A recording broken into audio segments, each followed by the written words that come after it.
evening. The very last Saturday of the Premier League season fittingly produced the highest number of goals, 47 in all, over 5 a game. We'll have them all for you. But the vital issue was who would go down. Joe Royle's Oldham or Steve Coppell's Crystal Palace. As well as those games, we feature Liverpool. There was a full house at Anfield for their last fixture against Tottenham. Liverpool today with no manager present. Graham Souness hadn't been sent, but went to Coventry. Brucey was back in the team. That's as a goalkeeper, Bruce. So it's goals galore on this final League Saturday edition of Match of the Day.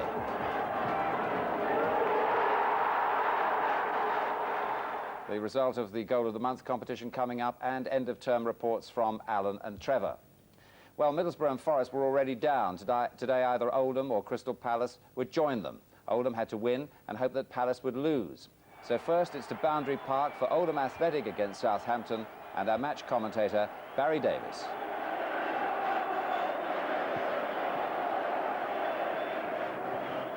What Nick Henry started at Villa Park on Sunday, and Ian Olney carried on against Liverpool here at Boundary Park on Wednesday, Oldham now hope to bring to a successful conclusion. And this is the team Joe Royle looks to bring a third consecutive victory, a feat not previously achieved during the course of the season. The one change from Wednesday is Andy Ritchie in place of Darren Beckford, who pulled a hamstring muscle against Liverpool. Southampton are still without Terry Hurlock and Jason Dodd, but welcome back Richard Hall, who missed last Saturday's home defeat by Manchester City. The man whom Oldham have to beat is Tim Flowers, newly arrived in England contention and thought to be playing his last club game for Southampton, where he's been hugely successful and popular. The comment in the programme by Joe Royle: all the unlucky teams are at the bottom, but all the best teams are at the top. His aim to better a man who went to the same school as he did, Steve Coppell, the manager of Crystal Palace. The referee is Howard King of Merthyr Tydfil, and on a rather blowy afternoon in Oldham, the home side are playing left to right.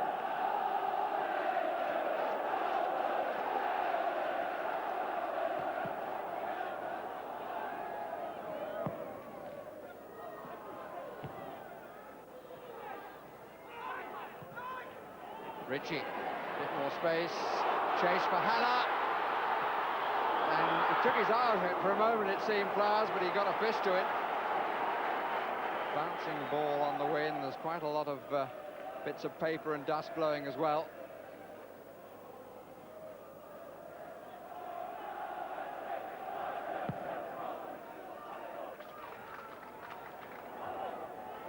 A lot of water on the pitch this morning, but in spite of that, one or two choosing to play in rubbers.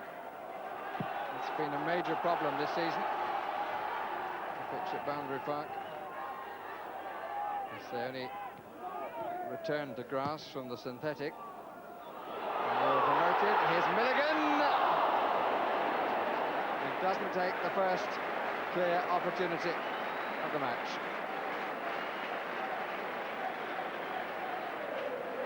Milligan, captain the side that went up and then disappeared briefly to Everton. Got away quite clearly, wouldn't quite come down early enough for him.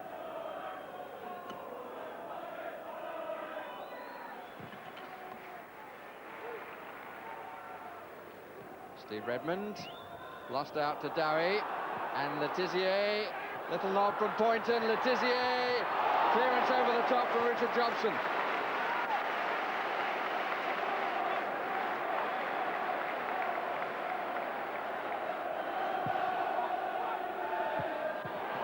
Well up by Richard Hall, but he couldn't direct. Good piece of play by Richard Jobson, who for the record celebrates his 30th birthday tomorrow.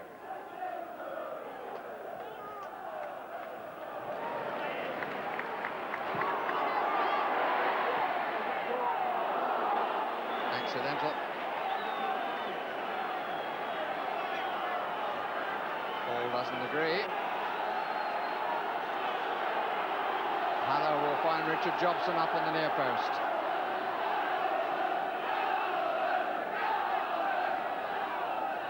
Dowie's come back to mark him. Took two. Haller did well to kill it first. Ritchie, good save by Tim Flowers.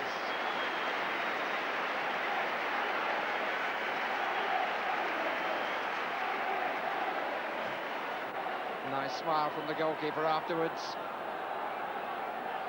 Off the meat of the forehead and turned over in familiar style by Tim Flowers.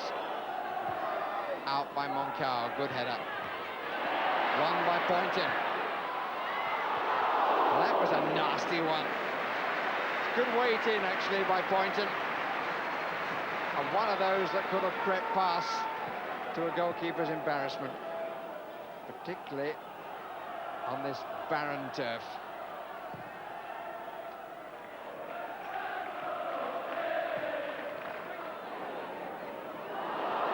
And here's Dowie. Redmond, the defender, and free kick against Dowie. It will not count.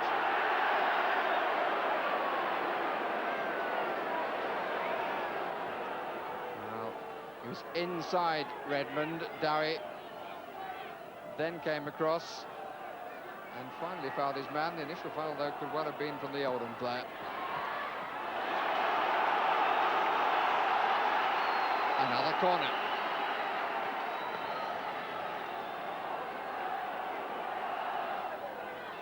Poynton to call it in, to curl it in. Jobson coming across, and it's in! Straight in from Neil Poynton. Hit long to the back post and curling in, I think, without a touch. Yes, Poynton's goal. Look at the curl on that.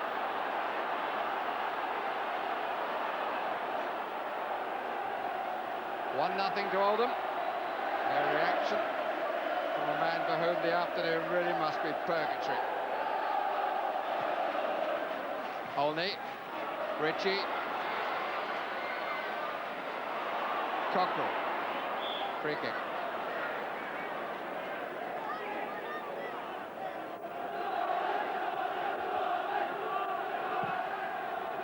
Five out.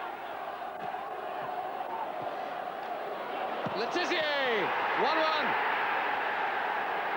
Completely unmarked, Matthew Letizia. Very, very clean strike. And the lead that Oldham established has lasted only 4 minutes. Dowie up instantly across the area, came from the challenge of Milligan and was hit curling off the outside of the boot away from Paul Gerrard.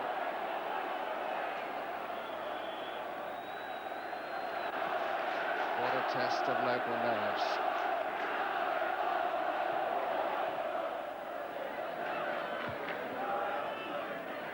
Jobson. Moncau moved comfortably to get himself in the right position, which Kenner didn't really do. He can't be spectacular twice in a half, surely. Both feet were off the ground when he made contact. Not a bad try. Runs on to Olney. Haller. Well to dig it out. Olney scores. 2-1 Oldham. Goal in the 44th minute. Oldham in front for the second time. Seemed to have got away from Haller, but he stretched, came back to Olney from Haller's right foot, and Olney worked the position. There seemed to be a deflection there, but it's 2-1. It's a question of stoppage time at the end of the first half. Everybody pulled away, but here's Fleming, who's cross with himself and should be disappointed, certainly, that the shot was not on target. Bernard all across. Fleming had to run quite a long way. Kept it down, but couldn't get it on target. But even so, to considerable cheers, Oldham go off at half-time, having had the advantage of both the wind and the slope, leading by 2-1. Well, I don't suppose the Oldham supporters will care how the ball went into the Southampton net, but we can clear up that Ian Olney's shot was deflected by Mickey Adams, which turned it away from Tim Flowers, and there was also a suspicion of offside against the Oldham captain, Mike Milligan. But it's 2-1 to Oldham as the second half prepares to start. Oldham's record throughout the season: 1 win a month in the league from August to February, 2 successes then in March, just 1 again in April, and now halfway to a 3rd in May.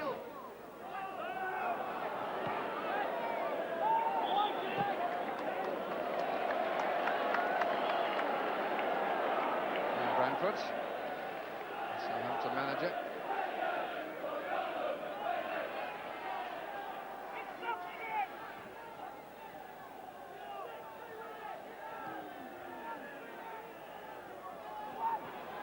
Milligan couldn't reach.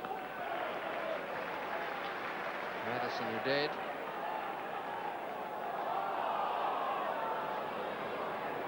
Fleming gets away from Granger, who's coming back at him. Haller. Ritchie!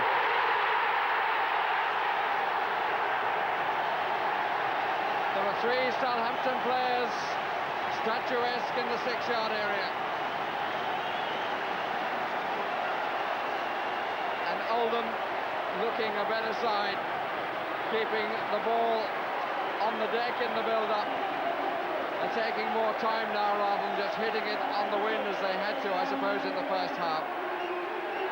Long carry by Fleming. Found Haller, who took his time. And Ritchie on the near post, unchallenged.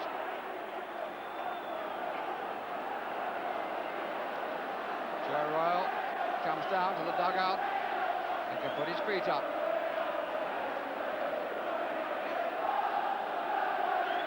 Can't rest on it though, that's for sure.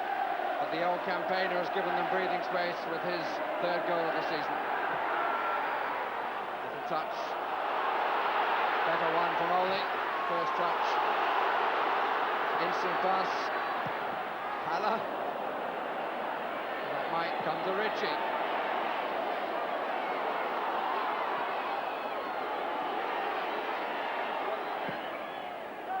Haller far sides. Olney. Good challenge by Hall. But even so, it's a goal kick. So Olney got to the ball.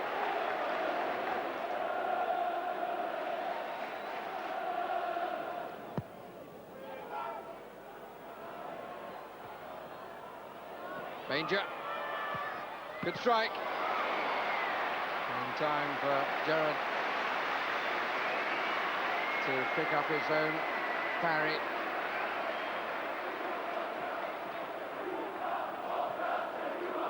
Made his debut against Queen's Park Rangers back in December and has kept his place ever since.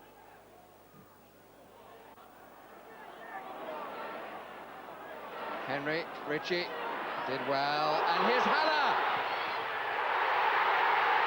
It's 4.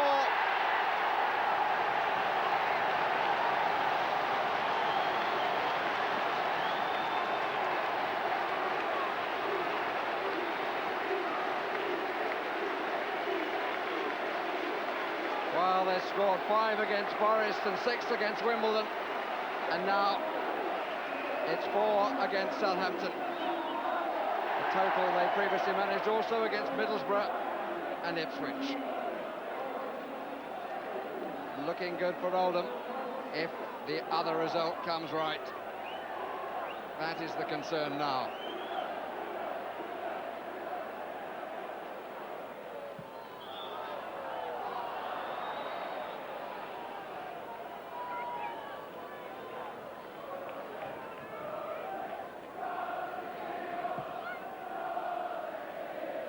Dowie, judged to have been fouled by Jobson.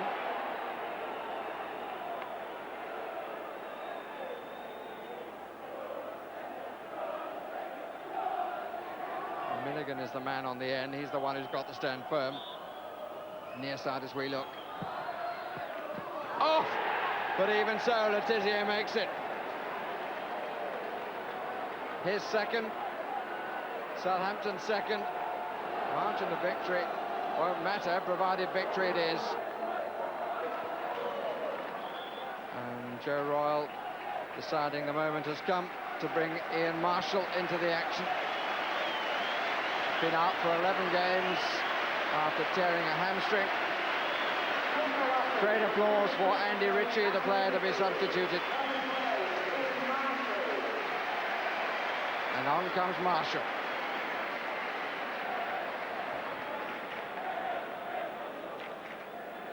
He's done all he can.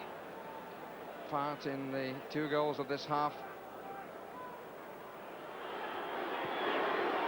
And here's Olney. And still, and Marshall needed placing, struck it well enough. It's the final shot, which was struck well, but not accurately. And a placement would have been better. It's far too central. The wind seems to have turned around a little bit.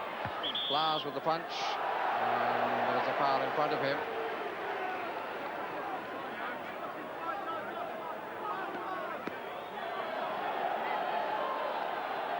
The headdress, I believe, owes something to Francis Benali. Cockrell, Benali. Jeff Kenner.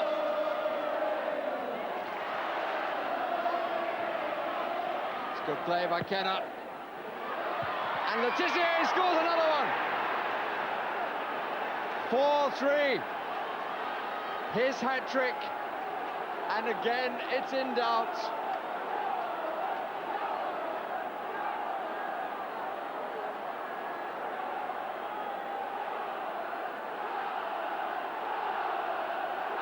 Comfortable header. Looked as though it came off Jobson, off Redmond rather. Concern reflected in the face of the manager. 5 minutes left. What an extraordinary season. Here's Banger. And still Banger. 42nd match of Oldham's season. They've been involved in contests which have so far produced 137 goals, and we still don't know what that will mean for Oldham.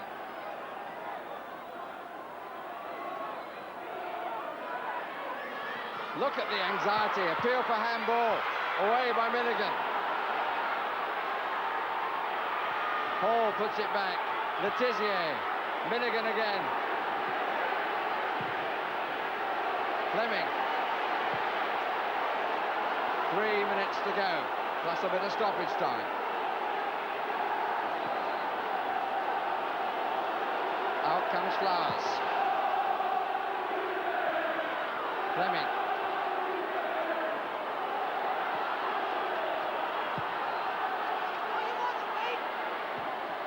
Not the best of clearances by Johnson. Shot from Dowie is over.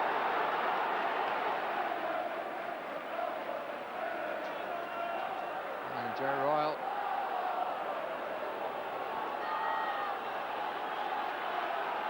Needs to change his position and needs the seconds to tick away as fast as they possibly can. Down to Letizia, the man who's given Oldham so many problems and cast so much doubt. Here he is again.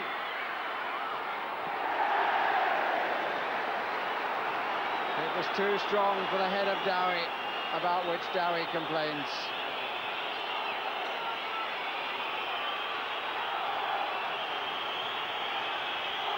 A long look at the watch by Mr. King.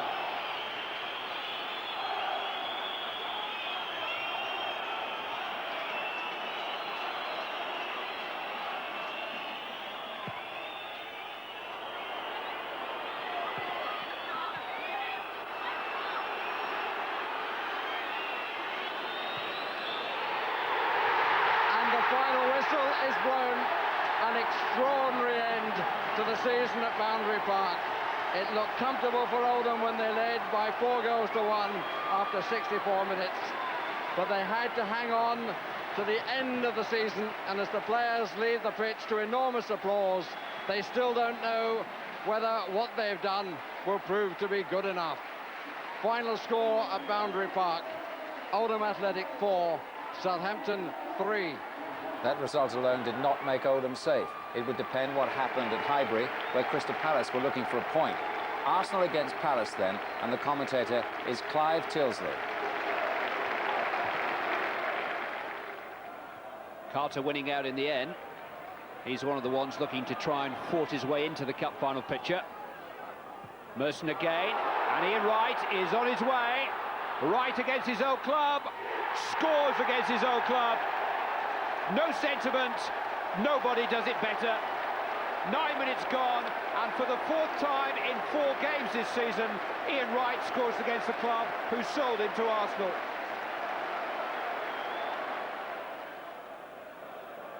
Thorne will take it. Young is forward. Came off Linnigan. McGoldrick! What a chance for an instant equaliser.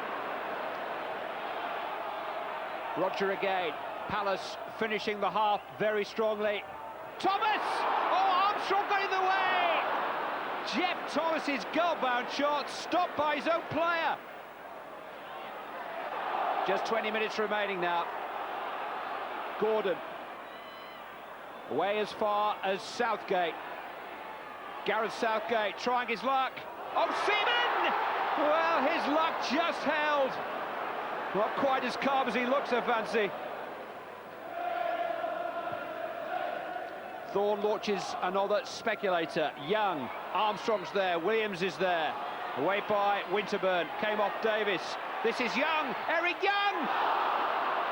They've had their chances.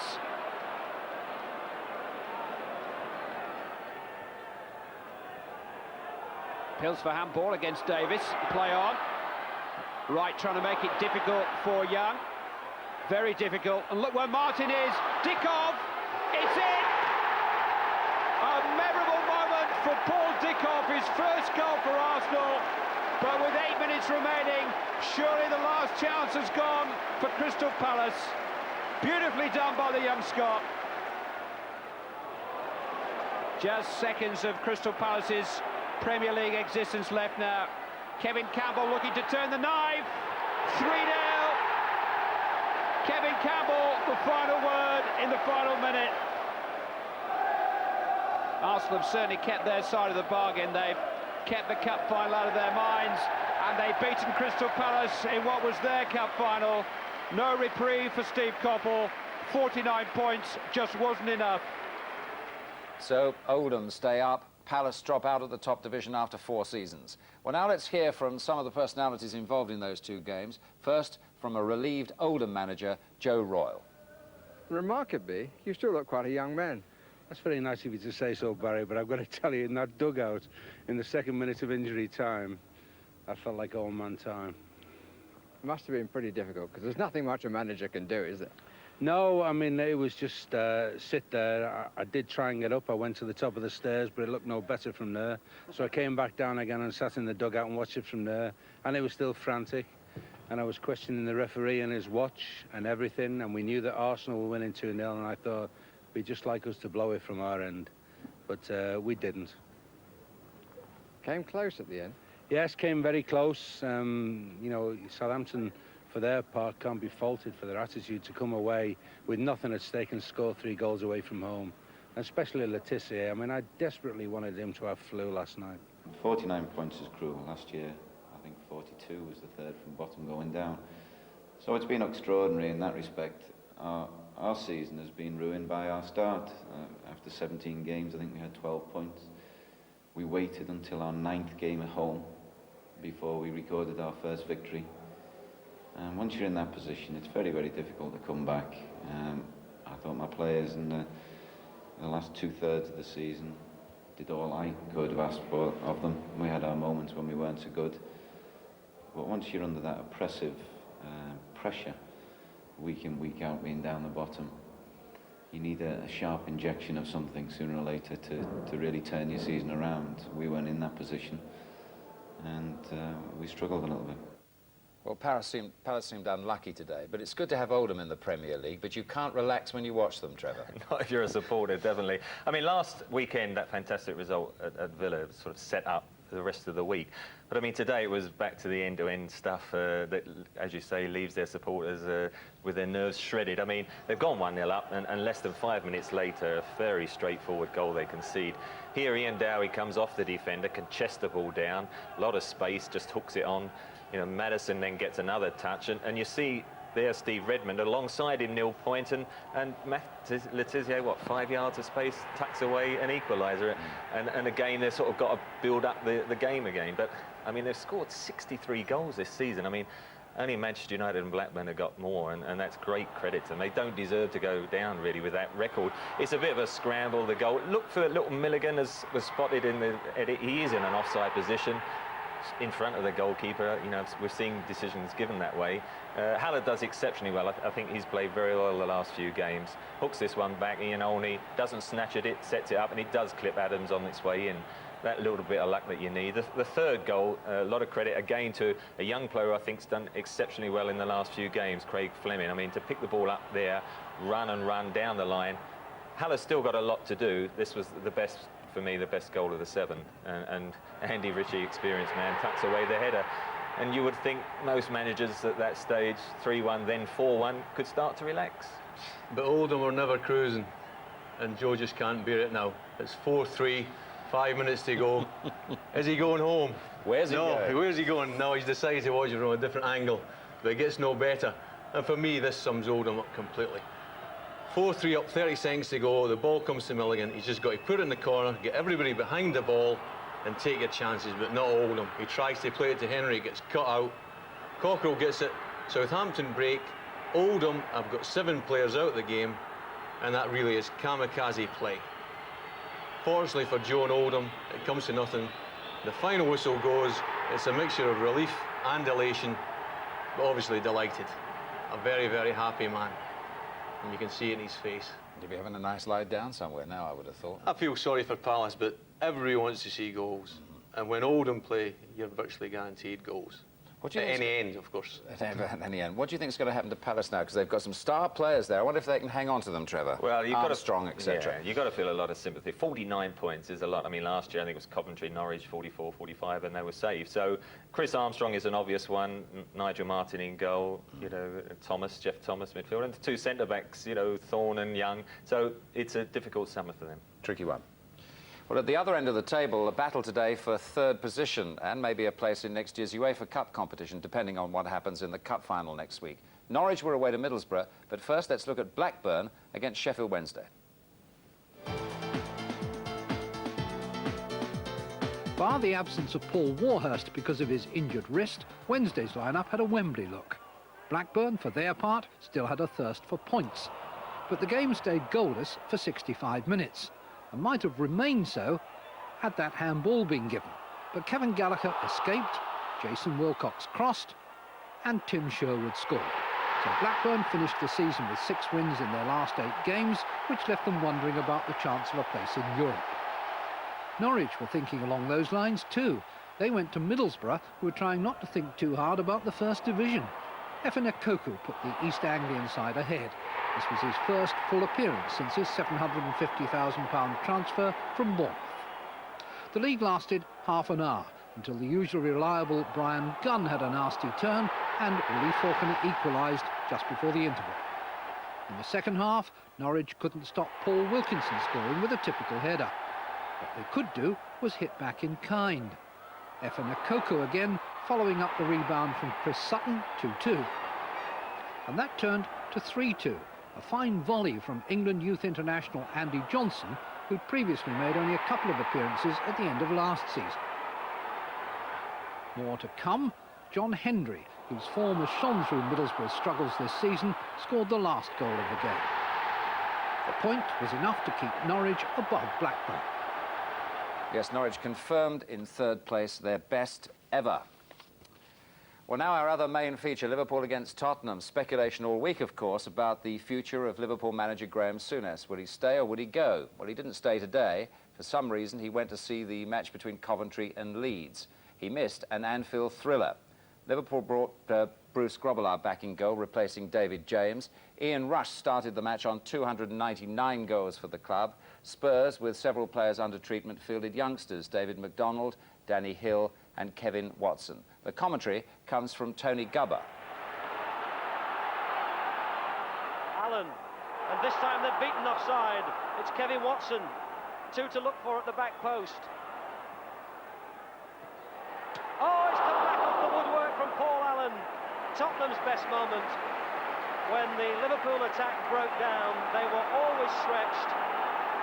Kevin Watson, the 19-year-old midfield player, who picked out Paul Allen, and his header had beaten Bruce Grobbelaar.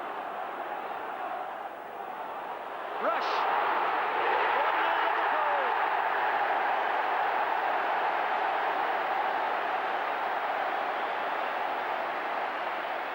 1-0 Liverpool. Liverpool's reply was immediate.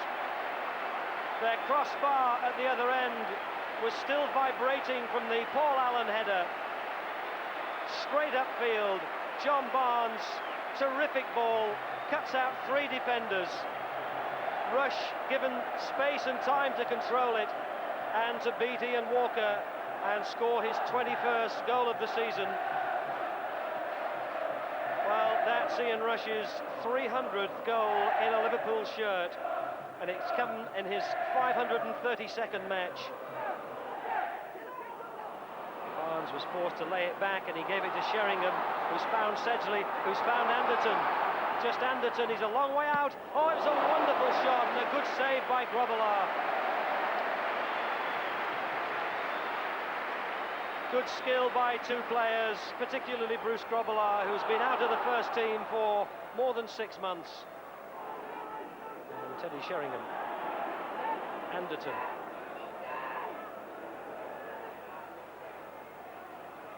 Kept it. Knocked in by Ruddock. Sheringham. Mabbott. Oh, wonderfully hit by Mabbott.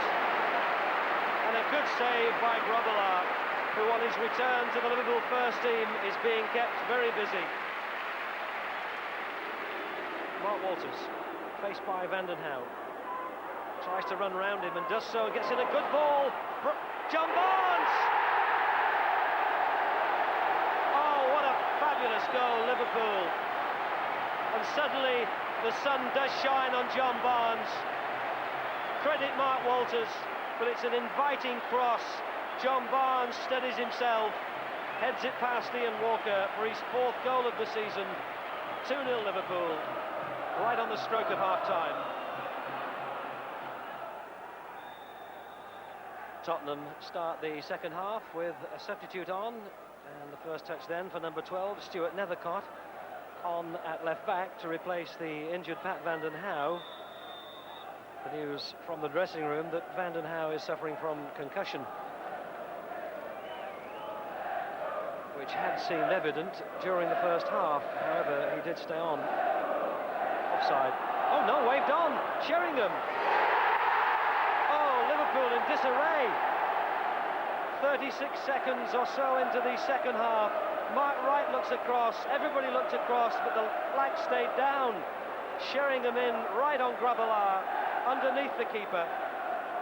And Sheringham with his 27th goal of the season now. Were Tottenham offside? The referee with his hand up to indicate that they weren't.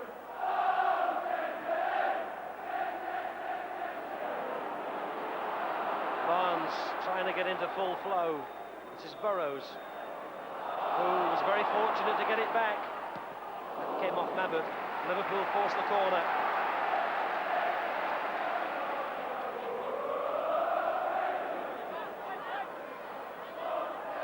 Redknapp. Harkness took a deflection. Oh, disappointment for the young substitute. Stuck out the foot, and that guided it past Ian Walker. And Liverpool's 2-goal cushion is established immediately. 3-1 Liverpool. This is Darren Anderton. And that was Sedgley. Sedgley! What a good touch by Sedgley to beat Mark Wright. It was just knocked in by Darren Anderton, and Sedgley's little touch seemed to go right through Mark Wright. Somehow the Liverpool number 5 just didn't deal with it. Went through his legs, perhaps. Hutchison. Closely marked by Sedgley. Now he looks for the support. Barnes. Oh, yes, penalty. Nethercott pushed Ian Rush in the back. And referee Stephen Lodge has pointed at the penalty spot. And what an unfortunate baptism of first-team football it is for Stuart Nethercott. And now the push on Rush for a penalty. Mark Walters will take it.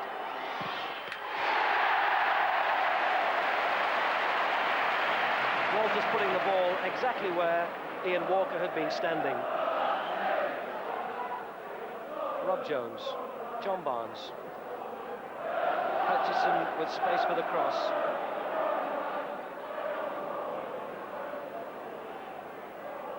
Redknapp was so quickly in on that one. Redknapp, still Redknapp. Kept it in play. It's in. Rush will claim it. Jamie Redknapp, though, he got it past the close marking of Neil Ruddock. He cut it back from the goal line, and there was Ian Rush. What a good surging run by Redknapp, the 20-year-old. Harkness, Burrows, Redknapp, John Barnes, Hutchison, Rob Jones. And now Mark Walters. John Barnes! Oh, what a fabulous goal! They seem to get better. And that build-up to that goal seemed to involve 8 or 9 Liverpool players before John Barnes was finally on the end of a perfect cross from Mark Walters. And maybe it's a pity Graham Souness is not here this afternoon to enjoy what is rapidly turning into an Anfield celebration. Mark Wright's clearing header. This is Danny Hill.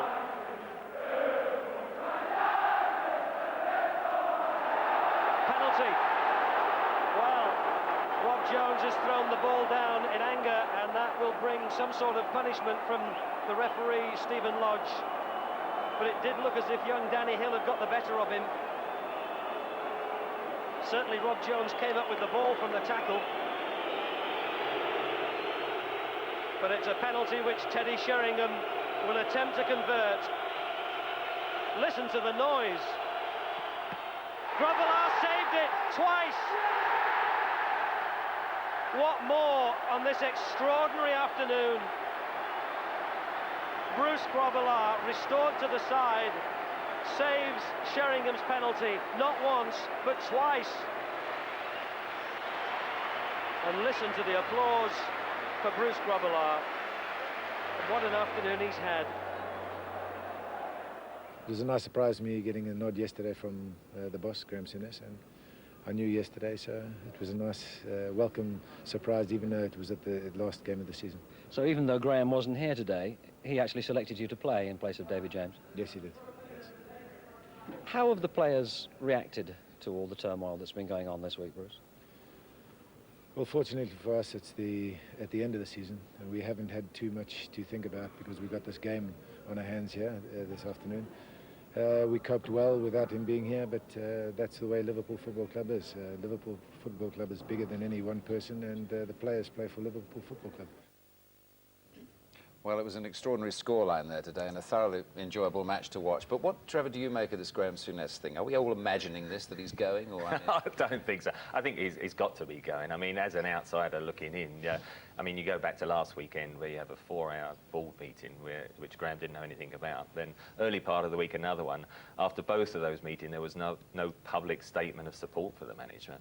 And then he apparently goes to watch a player today, and yet he's got his programme notes which disappear, and for the last home game of the season. I mean, that sort of week, no club or manager will want that to evolve if he's going to stay there. So I think it's just a matter of time in myself, Des. Well, if he's going, what sort of job would it be for somebody coming in? I mean, once upon a time, if somebody came in to manage Liverpool, they'd think, well, that's a league championship or the cup or both, but now? Well, a lot of people are saying it's a massive job. I wouldn't go along with that. I would say it's a big job to get back to the standards that they've had sort of 10 years ago, to win the championship next season. First, you'd have to look at the goalkeepers. They've tried 3 goalkeepers this season. I would say they'll have to stay with one. You know, you pick one goalkeeper and stick with them.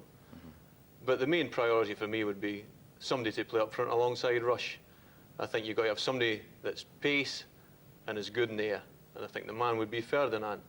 Jerry Francis obviously wants to keep him. Plus they're asking funny money. Maybe Armstrong of Palace would be another one. Then the manager would try and get everybody fit, have a look at what he's got, decide who he wants to stay and who he wants to go.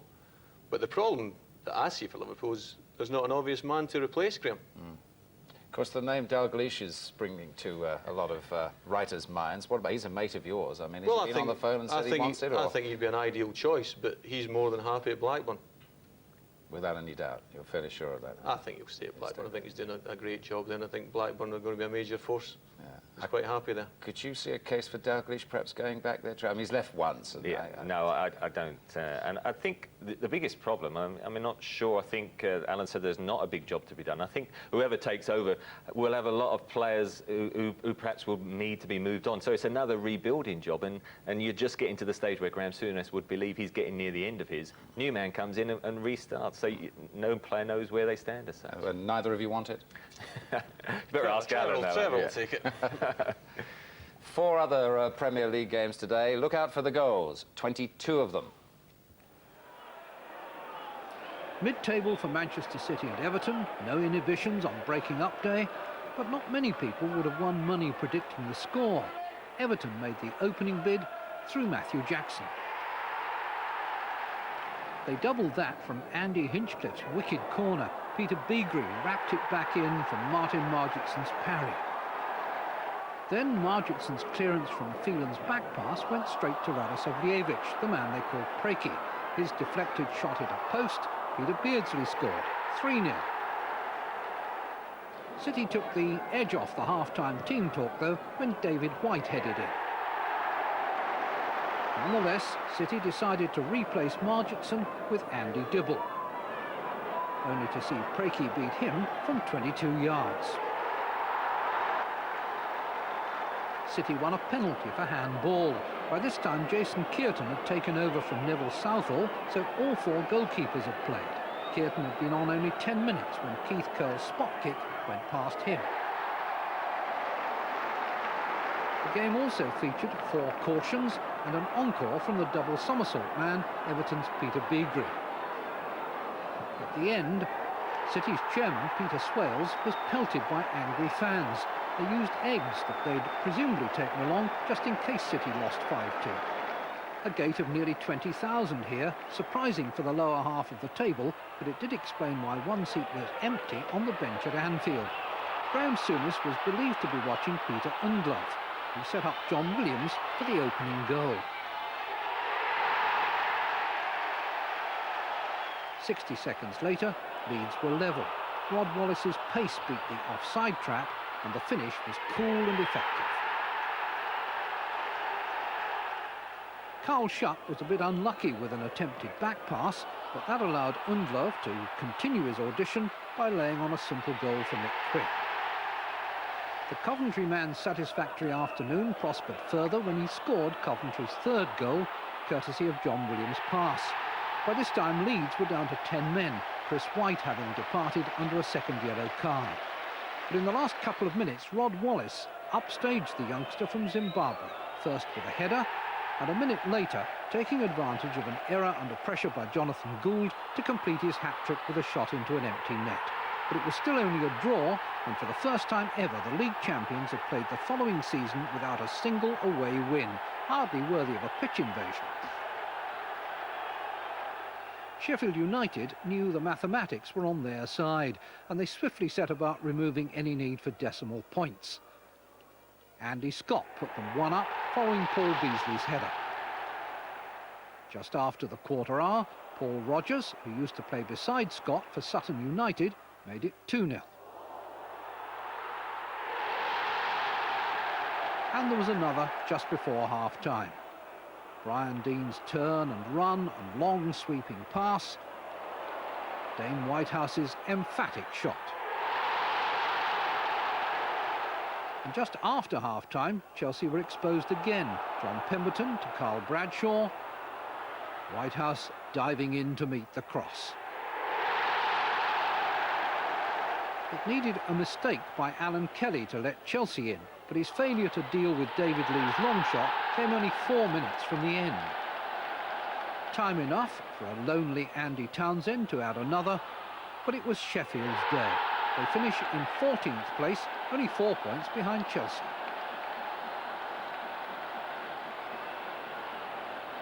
Just when you thought he might come back and start saying goodbye all over again, it was done. Brian Clough's final fade-out was at Ipswich. His team, of course, had preceded him, not into obscurity, but into Division 1. Ipswich pointed them on their way when Jason Dazelle held the ball up until Simon Milton was ready. That was 1-0.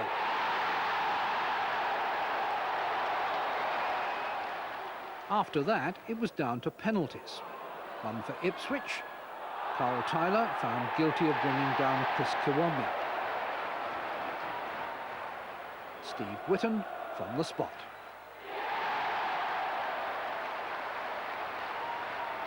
And eventually a consolation for Forest. Handball the decision by David Linegan. The last Nottingham goal in the Premier League scored by Clough Jr. And shortly afterwards, the parting of the ways for football and the life of Brian. Thanks for the memories. Just a reminder, there are 7 points between champions Manchester United and runners-up Aston Villa, with 1 game each to play tomorrow. Liverpool today climbed from 8th to 5th, but they could still be overtaken by Sheffield Wednesday, QPR or Arsenal. And one of the season surprises at the bottom, Leeds United, last year's champions, ending in 17th place, only 2 points ahead of Palace, no away win, and that's the lowest finish by any champions of a previous season since Ipswich came 17th 30 years ago. That's a special Albert stat. And Division 1, champions Newcastle keep up their celebrations with tomorrow's final game at home to Leicester. And West Ham, relegated a year ago, they put a smile on Trevor's face tonight by taking the other automatic promotion place, just pipping Portsmouth, who of course will be involved in the playoffs. Now, Trevor, is Billy going to keep them up this time? Well, I mean, it's a terrific day for Billy Bonds and the lads. Congratulations. But as you say, 12 months ago they were relegated. It was a very nervous afternoon because it was only clinched in the 90th minute. But he now realises there is a big problem to keep them up. And let's hope he gets a bit of money for the summer in the transfer market. I think he needs it. OK. The result of our Goal of the Month competition was like this, as selected by Alan and Trevor. And this was Ian Rush's winner for Liverpool against Oldham. Manaman picks it up. Touch is still there with the old master. And Ian received his prize today from Terry Venables. Our prize of £200 worth of premium bonds goes to Mr. Christopher Burns of Speak, and congratulations to him. Now, it's been a terrific season, really, first Premier League season, hasn't it, generally? Terrific. And who would you, first, Alan, who would you have picked out as your player of players this season? Well, I would have gone for either Paul Ince or Chris Waddle. I plumped for Chris Waddle because he's entertained us, and the game's crying out for entertainers. He's been terrific since he come back from France, getting his left peg. He's dribbling past 3 defenders, and he's hitting the ball 70 yards to feet, and you can't ask for more than Trevor, you've got 2 words. Paul Ince, because that's Paul why Ince will Alan do couldn't me take him, you see. very I'd already nicely. nabbed him. Thank you very much for being with us this season and all your expertise. Terrific. Well, there's a final league match of the day tomorrow for the champions Manchester United away to Wimbledon and Villa at QPR, and we'll keep you posted on that Liverpool story. And of course, next Saturday, it's Cup Final Grandstand. Today, Oldham Athletic stayed in the big time. Just. Manager Joe Royle stayed cool. Nearly. Good night.